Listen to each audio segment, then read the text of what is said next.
মংগল আৰু মুক্তিৰ সৈতে সংপৃক্ত হৈছে। তেওঁ উৰেটো জীৱন কেৱল জনতাৰ মংগল আৰু মুক্তিৰ কাৰণেই কাম কৰিছিল। আৰু সেই যে সাধাৰণ জনতাৰ মংগল আৰু মুক্তিৰ বাবে ভোগবাদী বস্তুবাদী জীৱন পৰিক্ৰমাৰ পৰা আঁতৰি আহি তেখেতে অসমীয়া সমাজখনৰ মংগল আৰু মুক্তিৰ কাৰণে কাম কৰিছিল। আৰু সেইকাৰণে ভাবোঁ তেখেত প্ৰতিজন জনতাৰ হৃদয়ৰ আৰাধ্য ব্যক্তি হৈ পৰিল, প্ৰাতস্মৰণীয় ব্যক্তি হৈ পৰিল। সেইকাৰণে বোধ কৰোঁ তেখেতৰ জীৱন আদৰ্শই অসমীয়া জাতিৰ সমৃদ্ধ কৰাৰ ক্ষেত্ৰত, অসমীয়া জাতি আগবাঢ়ি যোৱাৰ ক্ষেত্ৰত তেখেতৰ জীৱন আদৰ্শ অতুলনীয় হিচাপে আমি হয়তো ৰাভাক স্মৰণ কৰিছোঁ। এই ব্যক্তিজনে ইচ্ছা কৰা হ'লে পাৰিলেহেঁতেন এটা ভোগবাদী জীৱন কটাব, ইচ্ছা কৰা হ'লে এটা স্বাচ্ছন্দ্য জীৱন কটাব তেওঁ পাৰিলে। তেওঁ কি নাছিলে?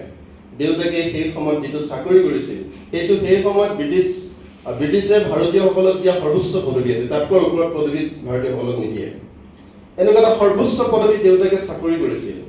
আৰু দেউতাকে পৈতৃক সূত্ৰে হাজাৰ হাজাৰ বিঘা মাটি লাভ কৰিছিল। তাৰ একজেক্ট ফিগাৰটো একচুৱেলি কোনেও দিব নোৱাৰে। কোৱা হয় ভোমোৰা দলঙৰ ইপাৰৰ পৰা, তেজপুৰৰ যিখন ভোমোৰাগুৰি দলং ইপাৰৰ পৰা এয়াৰপৰ্টলৈকে গোটেই মাটিখিনি বিষ্ণুপ্ৰসাদ ৰাভাৰ মাটি আছিল। এতিয়া তেজপুৰ বিশ্ববিদ্যালয়খন য'ত আছে সেইখিনি বিষ্ণুপ্ৰসাদ ৰাভাৰ মাটি বুলি কৈছে। আৰু চিৰিয়াখানাখন এতিয়া য'ত আছে সেইখিনি বিষ্ণুপ্ৰসাদ পৰিয়ালৰ মাটি বুলি কয়। গতিকে এই তেওঁলোকে গোটেই ইমান এটা ভোগবাদী জীৱন কটাব পাৰিলেহেঁতেন ব্যক্তিজনে। তেখেতক ককায়েকৰ জৰিয়তে DSPC কৰি দিব বিচাৰিছিল, কিয় লোভনীয় চাকৰি। সেই চাকৰি তেওঁ গ্ৰহণ নকৰিলে। আৰু ছাত্ৰ হিচাপে যদি চাওঁ, তেওঁ এজন মেধাৱী সম্পন্ন ছাত্ৰ আছিলে, মেধা ছাত্ৰ আছিলে। যে সেই সময়তে তেওঁ 1926 চনতেই দৰং জিলাৰ ভিতৰতে সৰ্বোচ্চ নম্বৰ পাই যদি কুইন এম্প্ৰেছ বঁটা লাভ কৰিছিল, সেইটো লণ্ডনৰ ৰাণীয়ে ডাইৰেক্ট দিছিল। পোনপটীয়াকৈ লণ্ডনৰ ৰাণীৰ পৰা আহিছিল এই বঁটাটো। আৰু সেই বঁটা লাভ কৰাৰ সম্ভৱতঃ প্ৰথমজন অসমীয়া আছিল আমাৰ বিষ্ণুপ্ৰসাদ ৰাভা। গতিকে ছাত্ৰ হিচাপে চাওঁ, তেখেত এজন মেধাৱী সম্পন্ন ছাত্ৰ আছিল। কিন্তু তেওঁ নিজৰ শিক্ষা জীৱন সম্পূৰ্ণ কৰিব নোৱাৰিলে। কিয়? সেই সময়ত স্বাধীনতা আন্দোলনৰ প্ৰতি তেওঁ যিটো স্পৃহা, স্বাধীনতা আন্দোলনত জঁপিয়াই পৰাৰ কাৰণে তেখেতে যেতিয়া আমাৰ কলিকতাত পঢ়িবলৈ গ'ল, কলিকতাত ইখনৰ পিছত সিখন কলেজ তেওঁ বদলি কৰি থাকিব লগা হ'ল। কিয়?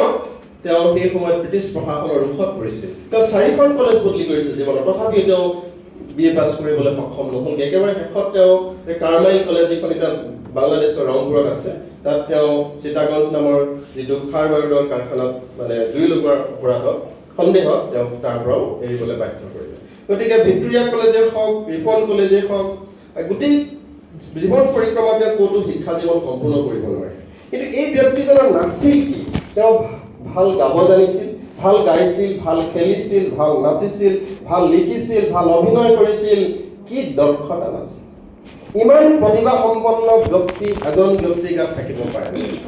আমি দেখিছোঁ এজন ভাল গায়ক কেতিয়াও ভাল এজন খেলুৱৈ হ'ব নোৱাৰে। ভাল খেলুৱৈ এজন ভাল গায়ক হ'ব নোৱাৰে। ইয়াৰ কিছু ব্যক্তিক্ৰম কিছু ঘটনা থাকে। আকৌ সেই ভাল খেলুৱৈজন ভাল অভিনেতা হ'ব নোৱাৰে। ভাল অভিনেতাজন ভাল চিত্ৰশিল্পী হ'ব নোৱাৰে। ভাল চিত্ৰশিল্পীজন ভাল ভাস্কৰ্য শিল্পী হ'ব নোৱাৰে। ভাল ভাস্কৰ্য শিল্পীজন ভাল গায়ক হ'ব নোৱাৰে, বা তেওঁ ভাল গীত লিখিব নোৱাৰে, অভিনয় কৰিব নোৱাৰে। গতিকে এজন ব্যক্তি প্ৰতিভা সম্পন্ন ছাত্ৰই নহয়, তেখেতে গাবও পাৰিছিল, ভাল লিখিবও পাৰিছিল, অভিনয় কৰিব পাৰিছিল, ভাল খেলুৱৈ আছিল, ক্ৰিকেটৰ কেপ্টেইন আছিল কলেজত, ফুটবলৰ ভাল প্লেয়াৰ আছিল। তেওঁ কি নোৱাৰিছিল? ইমান প্ৰতিভা আকৰ এজন ব্যক্তিৰ গাত থাকিবলৈ সম্ভৱ? এনেকুৱা প্ৰতিভাৱান ব্যক্তি পৃথিৱীত আছেনে নাই? এজন ব্যক্তি একাধাৰে এহাতে ষ্ট্ৰেণ্ড গান, এহাতে কলম। তেখেতে নিজেই কৈছে এটা লেখা যে মই যি উদ্দেশ্যৰে এহাতে ষ্টেণ্ড গান লৈছোঁ, একে উদ্দেশ্যৰে মই কলম লৈছোঁ। মই যি উদ্দেশ্যে এহাতে কলম ধৰিছোঁ, আনখন উদ্দেশ্যত মই এহাতে ষ্টেণ্ড গান লৈছোঁ। কিয় লৈছোঁ? জনতাৰ মুক্তি আৰু মংগলৰ। আকৌ আপোনালোকে চাব বৈচিত্ৰ্যময় জীৱন পৰিক্ৰমাটো তেওঁলোকে লক্ষ্য কৰিব। যিজন ব্যক্তিয়ে মহাত্মা গান্ধীৰ আহ্বানত তেওঁ স্বাধীনতা সংগ্ৰামত জঁপিয়াই পৰিছিল, তেওঁ লিখিছিল ভিক্টোৰিয়া কলেজত যে ৰাইজে আছে দুইটি পাঠা, একটি কালো একটি চাদা, ৰাইজে যদি মংগল চাও দুইটি পাঠাই বলি দাও। এই ধৰণৰ অপৰাধক তেওঁ সেই সময়ত কলেজ এৰিব লগা হৈছিল।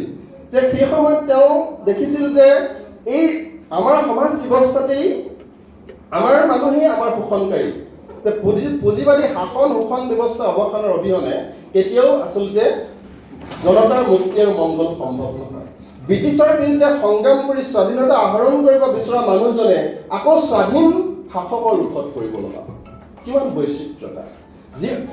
যিজন ব্যক্তিয়ে ব্ৰিটিছৰ বিৰুদ্ধে সংগ্ৰাম কৰি স্বাধীনতা বিচাৰিলে সেইজন ব্যক্তি আকৌ স্বাধীন শাসকৰ ৰূপত পৰিব লগা এটা পৰিস্থিতিৰ সৃষ্টি হ'ল। আকৌ স্বাধীন শাসকে 1951 চনৰ 9 ফেব্ৰুৱাৰীত আমাৰ তেতিয়া আমি অসমীয়া নামৰ এখন কাকত আছিল, তাত এডভাৰটাইজ এটা দিলে।